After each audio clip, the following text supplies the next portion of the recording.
War Eagle, and welcome to another edition of Ever to Podcast. This is our audio format series where we want to catch you up on the latest Auburn news, topics, discussions, things that you need to be aware when you're out and about around the water cooler on social media this week, talking about the Auburn experience. To us, that's all about Auburn sports, Auburn culture, and Auburn family stuff. An easier way to say it, though, is if it's orange and blue, it's what we do. So thank you so much for joining us and what we're going to be doing today. Episode 81 of Ever to Podcast. Today's date is November 18th, 2025. And as always, I'm your host, Kyle Loomis. On today's show, we're going to be talking a lot of basketball stuff, catching up on what has transpired and going forward into the week ahead, since that is rapidly evolving at this point with us being full swing into things there. We'll get you started with some early football conversations for Mercer week after the bye weekend. Anything else that we can fit into our discussions today in the Auburn experience. First thing that we want to start off today with some basketball talk. Obviously, I know a lot of you are focused on that right now, men's and women's, with their seasons going. Congratulations again to the women for staying undefeated on the year. Had a little bit of a scare against Jacksonville State. Not Jacksonville State, I'm sorry, Georgia State. But it seems like Coach was not too pleased with that performance, and he was even quoted as saying in his press conference, I kind of wished we had lost because I feel like they would have learned more having escaped from that like this. They maybe would have learned more in that loss. Obviously there may be something to that, but obviously I think they know how he feels about that. They're still undefeated, though, and it's only going to get tougher. Hopefully they'll learn something from the struggle they had against Georgia State, but still completely unbeaten, especially at home. Now, let's talk about the men a little bit. The huge matchup with Houston has passed us by. The loss, 73-72, but what a game it was, and I think there's a lot of good takeaways for Auburn in that. Coach is not obviously very happy with some of the things that happened on their side of the of what's in their control in that game. But I would just, as an outside perspective, say I was very much encouraged. I thought this was a validation of sorts for Auburn's current team, given that it's only Tahad left. You've got a new head coach, so there's going to be some element of that, but it's not that new. Just newness that could drastically alter what this season might look like. But I'm very encouraged by what I saw there. So we're already sitting here on a Tuesday looking ahead to the next game versus Jackson State. There's some important things that are transpiring right now that we want to touch on and make sure that we spend some time on updating you on.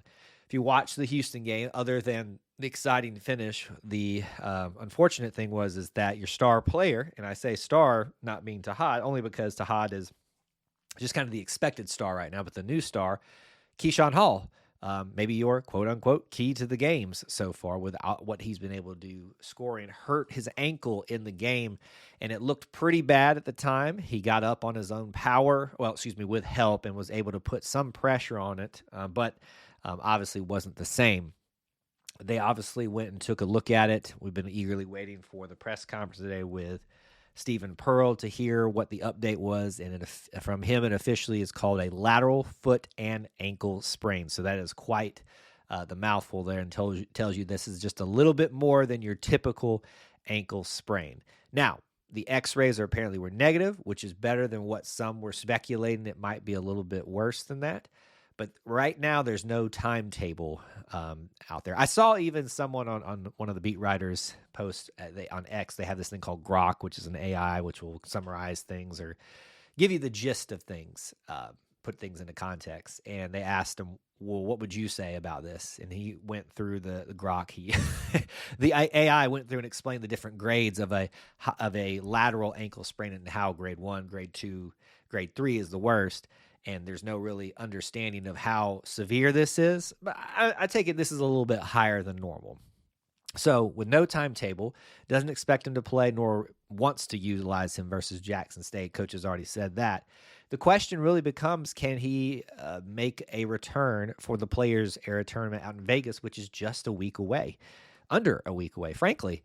And that's going to be huge for Auburn basketball if he can't make a go of it. And even if he can make a go of it, you got to think he's not going to be exactly the same. That's just how ankle injuries work, having had several of them myself.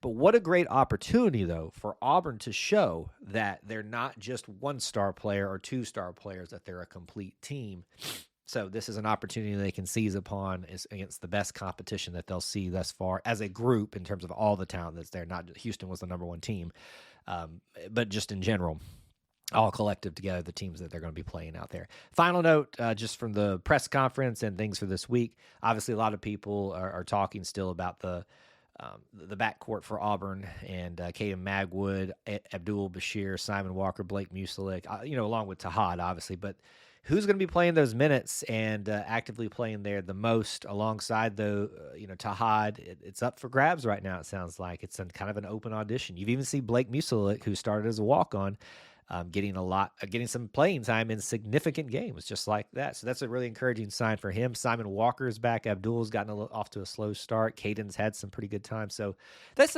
just an Auburn roster update for you from Coach as we go into the next game versus Jackson State, and catches you up on all the basketball stuff. Football stuff. We are officially out of the bye week. Thank goodness. Ugh.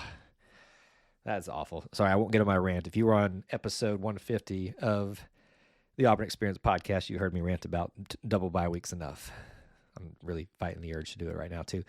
Anyway, we are focusing on Mercer. I know a lot of you are having trouble focusing on Mercer because of that Iron Bowl that's coming up. More on that in a second. But we do need to focus on the Mercer game. That is really what the team has to focus on. Is what fans need to focus on as well. Some updates for us from press conferences from interim head coach DJ Durkin, and then they've also had some interviews with some of the players. Most of this stuff is going to come from interim head coach DJ Durkin. He was asked about, again, his interest in the head coaching job.